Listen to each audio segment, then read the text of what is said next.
deep water in your fucking face. That's right, goddammit. Ah! Nobody fucking cares that you try and you fail. Nobody fucking judges the fact that you don't fucking make it the first time.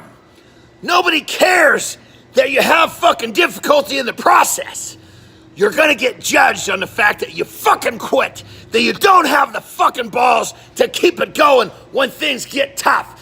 If you really wanna fucking earn respect, you're gonna buckle down and you're gonna fucking work hard no matter what comes your way. John Andersen with a little more.